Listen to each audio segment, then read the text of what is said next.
if you want. So I was gonna go live while we're dancing. Okay, I'll put it back on in a minute, but what I'll do is We're live on Facebook. I'll share it with you. Thank you. Hey guys, how are you? Good morning, good afternoon, good evening.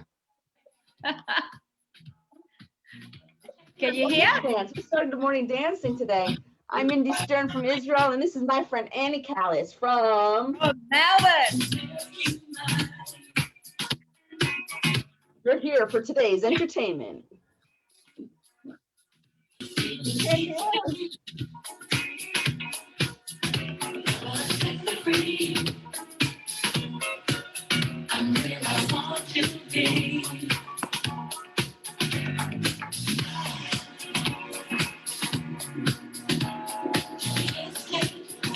I think we're gonna start it. Nothing better than a dance.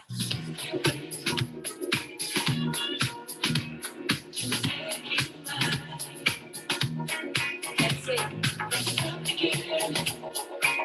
Live? We are live.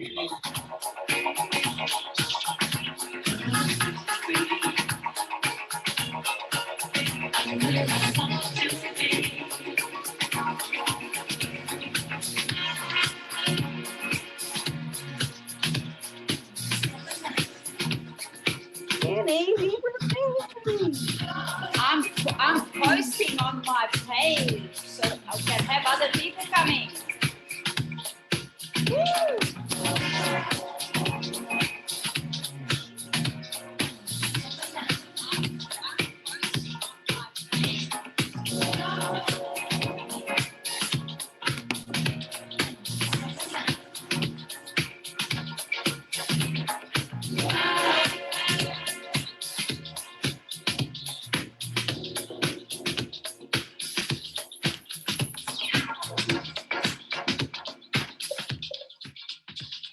Wow, Annie, good morning. Whoa, whoa, whoa. Good We're now morning, public. everyone. Well, good Wow. morning on that side of the world and good afternoon Good in afternoon. Melbourne, Australia. Welcome to the Annie and Mindy Show. Annie, it is so great. The last couple of days, we've been doing meetings and starting them off dancing, and it is the best. The best. It's like therapy almost. It sure is. It's absolutely awesome. For me, there's nothing better than dancing. It just gets me going. You know what I did today? You're gonna laugh. I climbed up there. For me, there's nothing better. On top of my kitchen bench, I climbed up there and I danced. You danced, man. You are crazy, lady. Crazy lady.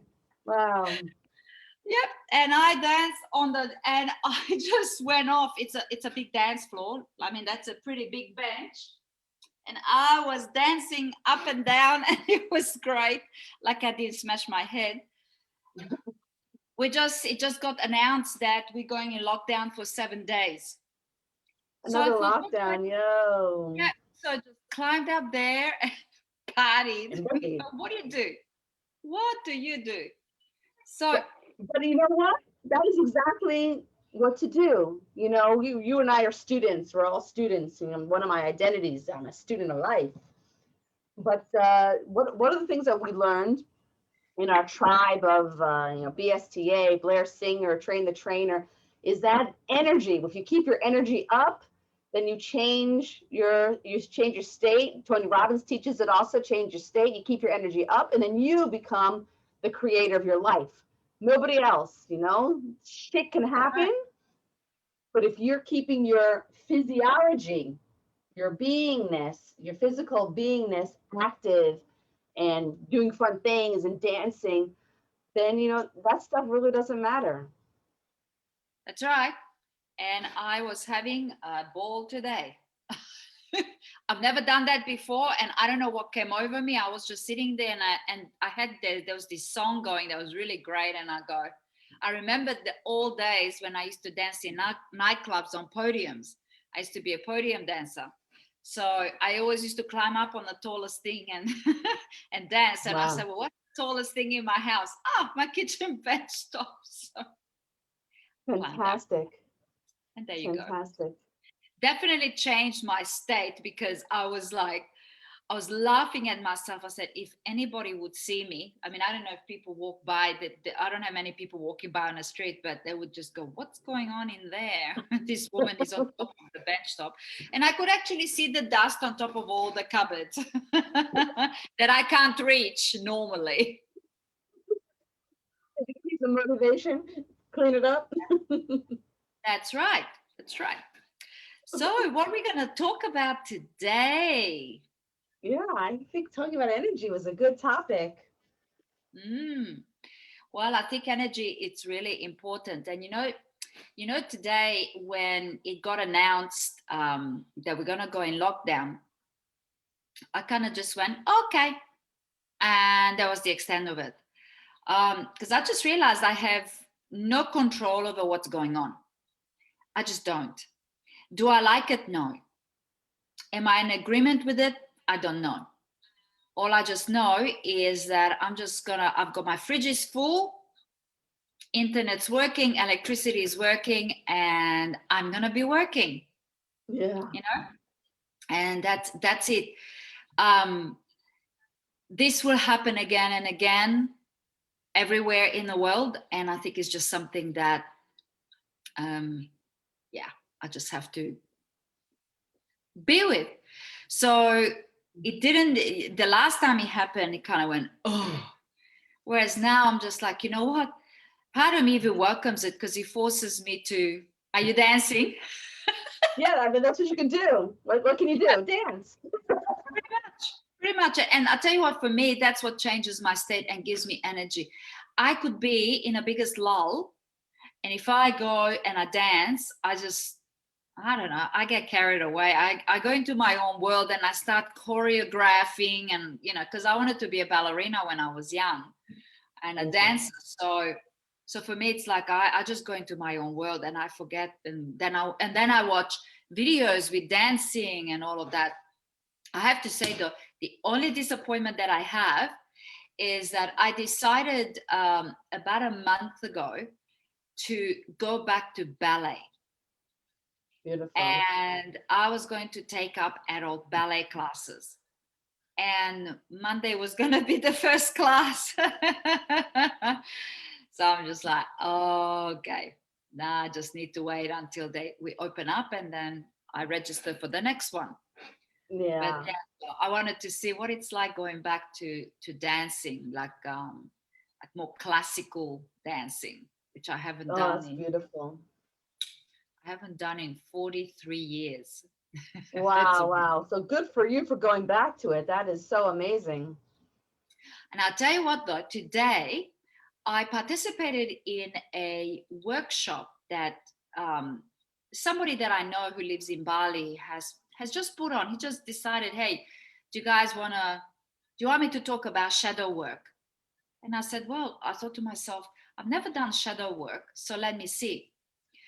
I'll tell you what, I was the I don't even oldest know what person. shadow work is. You want to tell us what shadow work is? Oh, I'm gonna have to get my notes. Well, actually, it's looking at your dark side, looking Ooh. at because the law of duality states that we have two sides, right? So who we are, it's just who we know. So he was talking about, like, we got, as you said, we have lots of identities, right? But how we show up in a world is only the part of us that we know. When we get aggravated by another individual, it's possibility that that individual is showing us a part of us that we don't like, or we don't know, or we're not aware of. So then it's actually just when we get triggered, we got to look at what is that trigger. Have we had that within us? Have we behaved in that manner in the past, and then we don't like it, so we're choosing not to own it? But when you own all of you, then you're whole and complete. All of you, not just the good bits, the bad bits. Yeah. And then he was talking about, he goes, we are so in love with the happiness inside of us, the joy in us, the love inside of us. But we completely despise when we feel sad, when we feel down, when we feel annoyed, when we feel angry. And what happens with humans, with people, is the fact that we so despise that part of us that we tend to despise ourselves when we are Mm. in that feeling. And I'll tell you what, it was like, psh, I just went, wow, that is absolutely amazing. It's really interesting because I know that when I feel anger, when I feel disappointment, I feel really bad and I beat myself down. I go, oh no, I don't want to feel like that. Instead of just recognizing it. So these were sort of like the 3 steps: recognize, accept, and integrate, right? So how do you deal with the shadow part of you and integrate that into your life? And then he was talking more about shadow work in relation to relationships and sexuality and sex, right? Mm-hmm. And he was talking about, he actually said, so how many, there were a lot of women. He goes, so how many of you girls would love to have a sensuous lover, somebody who takes his time and not slam bam, thank you, ma'am? So of course all the hands went up. And then he said something that, you know, most people don't talk about. He said, how about, do you self pleasure? And a lot of girls were saying, no, we don't, and it's a Really? shame. So there's a lot of shame around it. And he said, so if you don't know how to pleasure yourself, and you don't love your body and able to love yourself and pleasure yourself the way you want to, set up the room the way you would like it to be with a person and with an individual, and know what that feels like, how are you going to be able to ask of another? And I just sat there Big going, deal. you know, and there were people there who said, we've never done it, you Wow. know. And so he was talking about another level of connection with self, and then to be able um to not accept anything less than what you deserve and what you want, not just give yourself freely, but you're not getting pleasure. And I'm just sitting there going, and I was the oldest woman there, Were actually you really? the oldest person. I don't think there would have been between 20 and 30. So Wow. literally everybody in that room could have been my kid. Wow. Wow. Well, not the There, 30-year-old, Danny. I mean, there were not no. 111 people on this Spontaneously got on a call. webinar. Or it was $22, right? But 211 people signed up and they Nice. showed That's a nice. up. We say So Hindu kupa. it definitely shows that it's a subject that not many people talk about. And there's a lot of Well, I shame don't even know. I around. wouldn't sign up because I don't know what the shadow. I don't know what the shadow. I did not know. So thank you for educating me on that. What the shadow is. And I've heard a lot. I'm a coach. So one of the concepts in coaching is mirroring. That the your environment is actually a mirror of your own identity, your own consciousness. Because everything is subjective. There's nothing objective. I don't think anything. I mean, maybe you could come up with an examples. Maybe our community here could come up with examples of something that's subjective. But I don't think there is such a thing as objectiveness. Everything is subjective. So what you and I can be in an experience at the same time, and I will remember very differently than what you will remember. Because it's just subjective.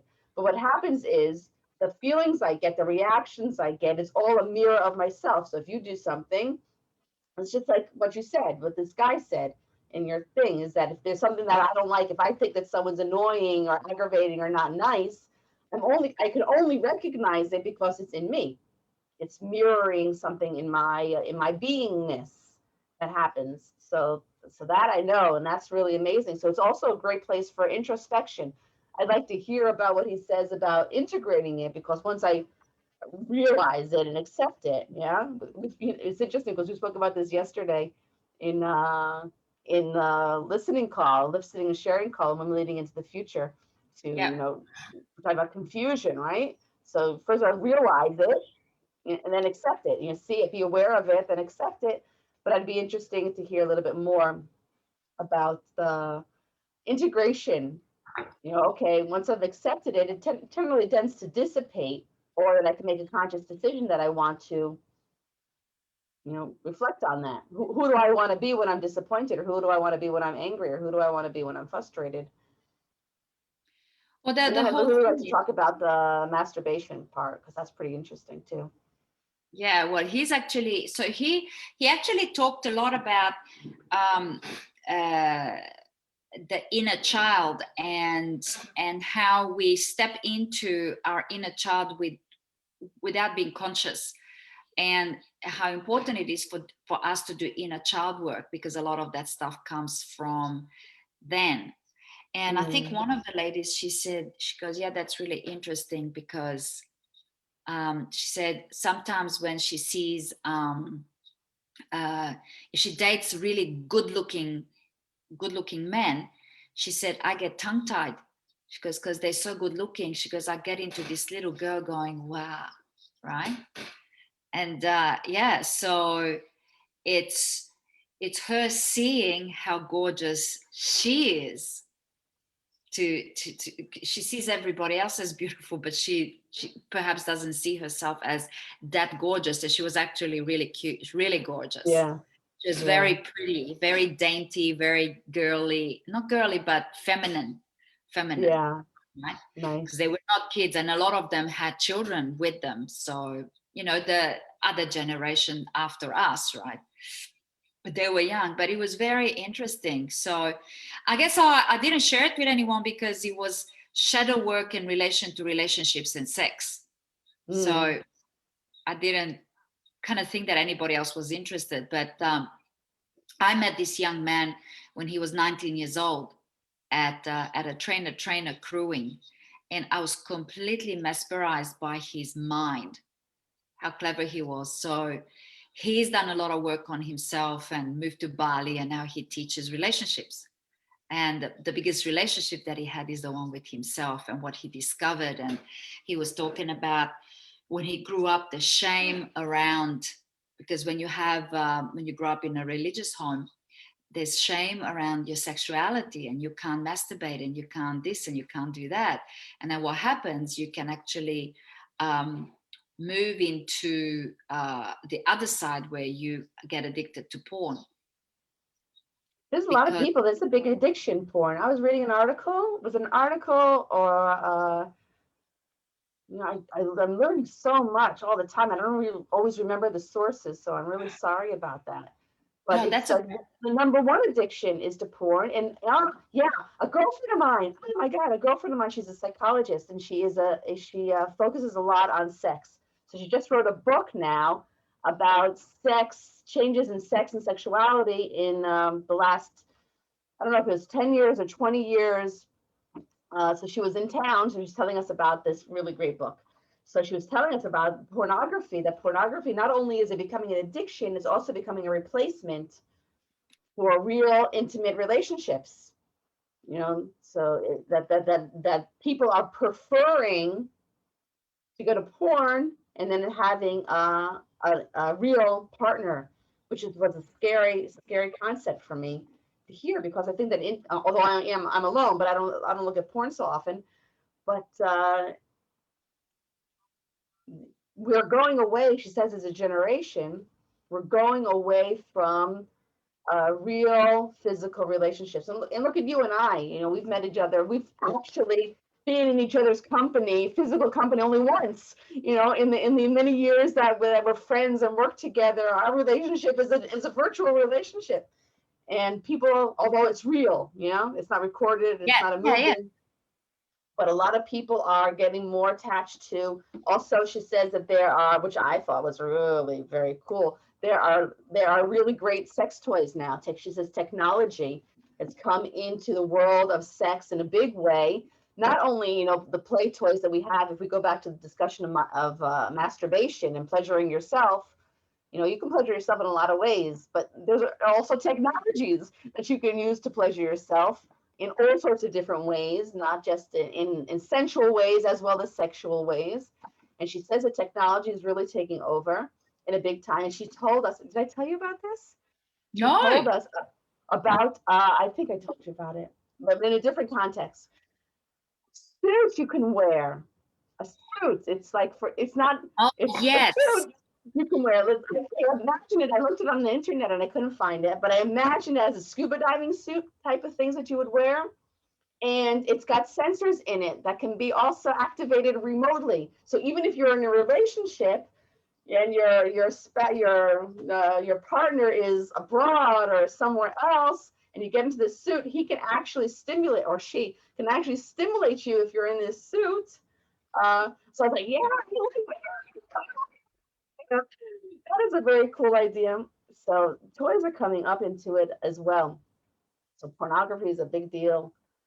Sex toys are a big deal. Getting away from that physical, intimate touch, which is sad in my opinion, is super sad that a lot of people are going towards porn and technology, even independent technology. You can use that suit without a remote, without someone else remotely activating it. You can activate it yourself, which is another story, maybe.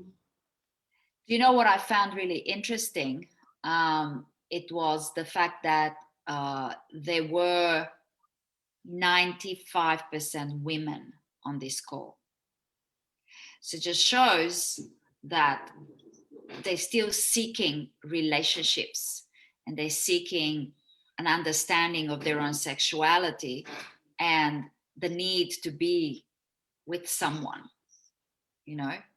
And the guys that were on, they were really um, they had no issue being vulnerable, and they shared from their heart, and what things mean to them, and they're seeking to understand, so to get better, so they're better for the next relationship. And that was so. Majority of people were single in the call.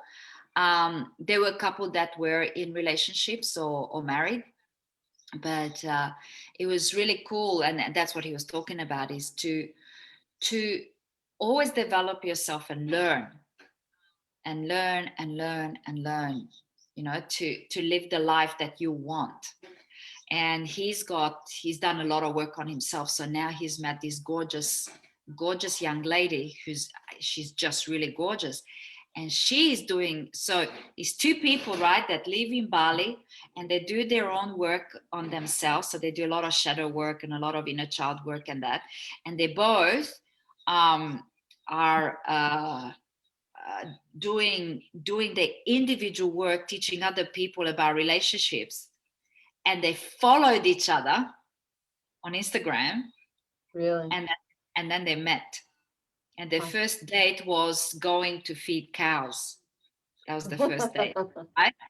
And they got together and they were talking. He was sharing the things that they do as a young couple. So they're in their early 20s, or 25, something like that, right? And how they work on their relationship. And he was talking about, they have a ritual that once a month they come together, they have a meeting to see where they at in the relationship. Is there something missing? Is there something they want to discuss? So they have this is like a code of honor. It's like, this is what we do every single month, or this is one of their rituals, and couples don't have rituals. And for them it's so important to come together and That's make a big sure. part of what you do in your methodology, to work That's on right. rituals as well. But I didn't have that in a rituals, and I thought that would be a really great one to share with my clients, and to say, why don't you come together and debrief once a month, you know?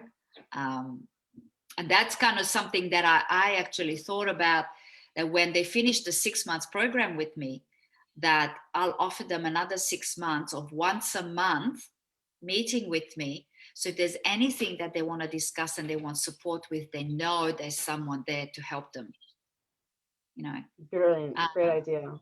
yeah. So, and I find that with the people that I have worked with before, that I do get the odd message and question and stuff like that, right?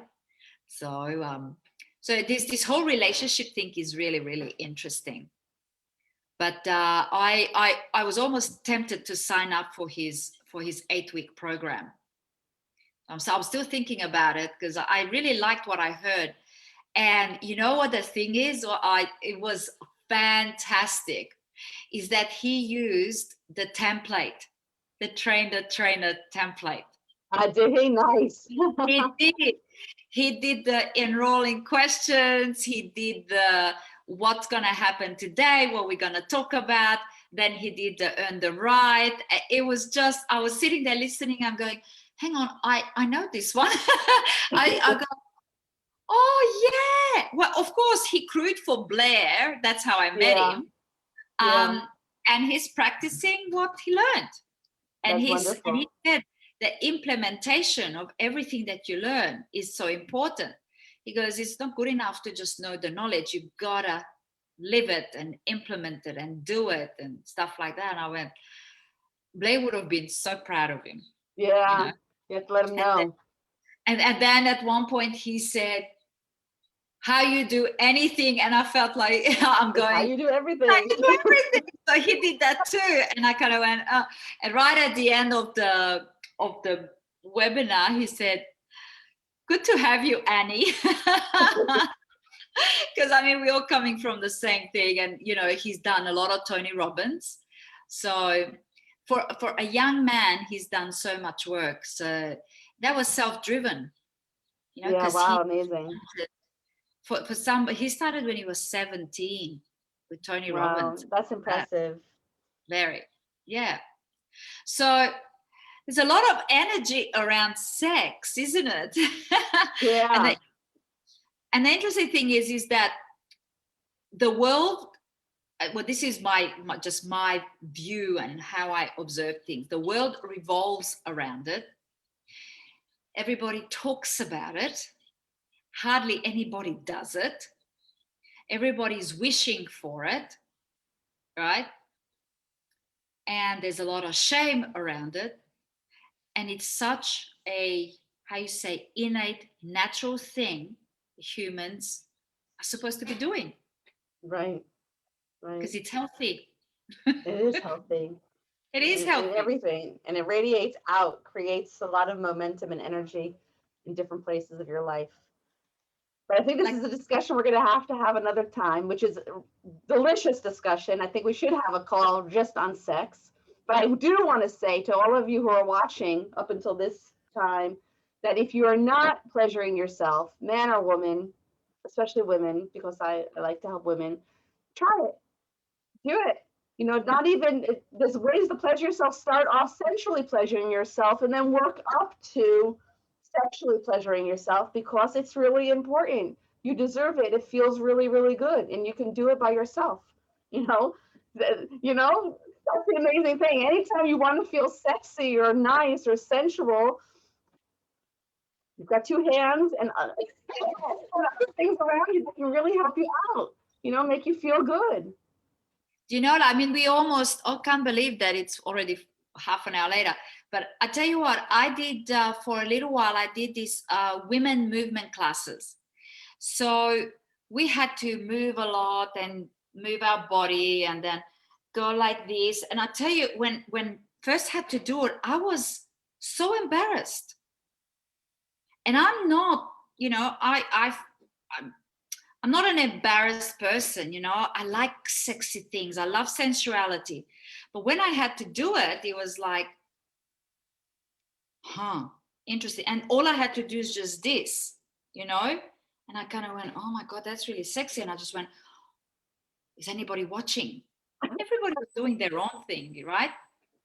A few more sessions, allowing myself to connect to myself. And then also, you know, like doing this and, you know, and it was nothing sexual about it. We weren't rubbing ourselves or anything like that. But just doing this to yourself, if there's shame attached to that, well, how about everything else?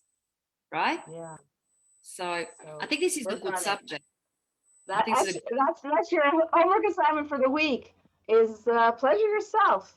Touch your skin. Take a nice bath with bubbles, oils. You know, massage yourself. Just be with yourself sensually and pleasure yourself. It'll put a big smile on your face, and you'll see that your energy outside of the moment will shift. And that's the big message of the day. Shadowing, schmattowing, mirroring, pleasure. And wear gorgeous lingerie.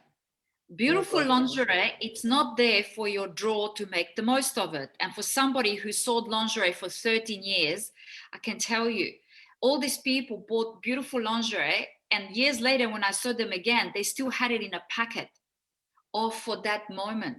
It's not that moment, is your moment. So when you put it on, nobody knows what you've got on, but you got that skip in your step. I mean, I'm wearing an orange bra today to match my Nice. top. And I'm like, oh, I've got an orange bra today. Wow, Nobody needs to know. wow.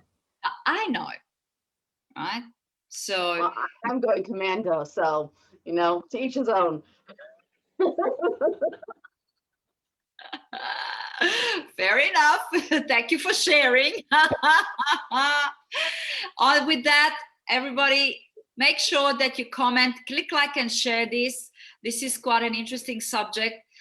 I think we need to change in the description what we talked about today, so Yeah. you can, because At least we get to the end where it gets juicy. that's right. So tell us what else you would like us to talk about. And if you want us to talk about sex some more, we'll do it. No problem. No problem. So this Happily. is Andy from Melbourne, Australia. Thank you for watching, and we'll see you next week. And Yeah, bye everybody from Mindy from Israel. See you later, alligator. bye. Bye.